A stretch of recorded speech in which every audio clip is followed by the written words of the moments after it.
Представьте растение, которое растет буквально под ногами. Его вырывают, выбрасывают, с ним борются как с сорняком. Но раньше его не просто собирали, им выживали. Это сныть. Растение, которое веками спасало людей весной, когда не было ни овощей, ни витаминов. И сегодня мы разберем, что это за трава, почему ее ели вместо салата, отчего она реально помогает, что говорит современная наука и как правильно ее использовать без мифов и преувеличений.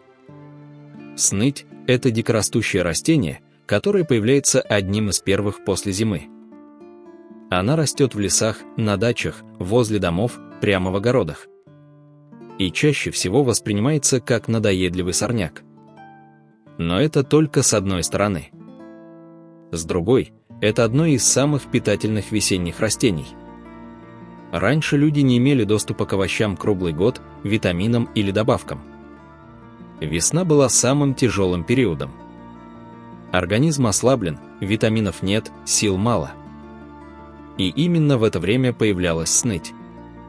Ее собирали, добавляли в еду, варили, ели сырой.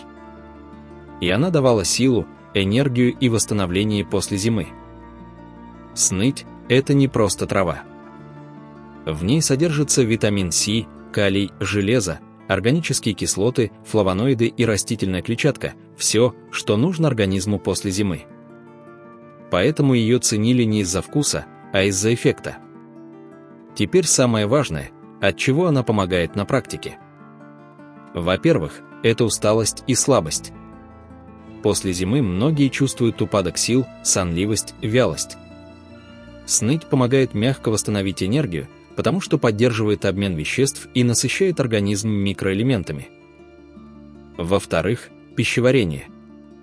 Сныть стимулирует работу кишечника и выработку ферментов, может помогать при тяжести после еды и замедленном пищеварении. В-третьих, мягкое очищение организма. Весной организм сам запускает процессы восстановления, и сныть может поддержать это за счет легкого мочегонного эффекта и помощи в выведении лишней жидкости. Также в народной практике ее применяли при проблемах с суставами и обменом веществ, включая состояния, связанные с накоплением солей. Это связывают с ее влиянием на обменные процессы. Но важно понимать, сныть – это не лекарство. Это поддержка организма, а не замена лечения. Теперь добавим важный блок, что говорит современная наука. Несмотря на то, что сныть не является широко изученным растением на уровне фармакологических препаратов, отдельные исследования подтверждают ее потенциальные свойства. В составе сныти обнаружены флавоноиды и фенольные соединения, вещества, которые известны своими антиоксидантными свойствами. Это означает, что они помогают снижать уровень окислительного стресса в организме, который связан со старением и хроническими воспалительными процессами. Также в научных работах отмечается, что экстракты сныти могут проявлять умеренную противовоспалительную активность. Это частично объясняет ее традиционное применение при дискомфорте в суставах. Кроме того, исследуется ее влияние на обмен веществ, включая возможное участие в регуляции водно-солевого баланса. Некоторые данные указывают на то, что растения, подобные сныти, богатые калием и органическими кислотами, могут поддерживать работу сердечно-сосудистой системы и способствовать нормализации жидкости в организме. Также обсуждается ее мягкое влияние на пищеварительную систему за счет природных горечей и активных соединений. Однако важно подчеркнуть, большинство этих данных получены в лабораторных условиях или в рамках предварительных исследований. Это означает, что сныть не может рассматриваться как доказанное лечебное средство, но ее состав действительно объясняет, почему она использовалась в народной практике. Теперь о том, как ее правильно использовать. Самое важное – собирать только молодые листья до цветения. Именно в этот период они мягкие, сочные, более питательные и приятные на вкус. Употреблять ее можно по-разному. Самый простой вариант – в сыром виде, как зелень, добавляя в салаты. По вкусу она напоминает что-то между петрушкой и сельдереем. Ее можно добавлять в супы, особенно в легкие бульоны и зеленые блюда. Она придает свежесть и мягкий травяной аромат. Также ее можно тушить, как шпинат, или использовать в качестве гарнира.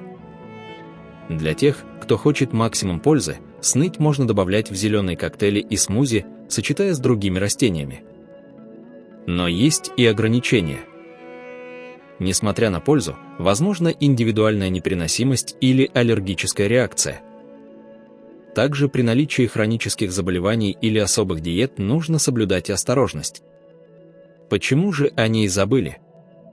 Не потому, что она перестала быть полезной. Просто изменился образ жизни. Появились продукты круглый год, исчезла необходимость искать пищу в природе. И постепенно сныть превратилась из еды в сорняк. Хотя само растение осталось таким же ценным, как и раньше. И здесь главный момент. Сныть – это пример того, как то, что растет под ногами, может быть ценнее, чем кажется. Это не экзотика и не модный суперфуд. Это простое растение, которое веками помогало людям. В итоге сныть – это весенний источник витаминов, поддержка после зимы, натуральная зелень и забытая еда прошлого. И, возможно, проходя мимо нее, вы даже не задумывались, что раньше она была настоящей опорой для людей. Если вам интересны такие растения, редкие, забытые, но реально полезные, подписывайтесь на канал. Здесь вы узнаете, что действительно работает, как применять и о чем обычно не говорят.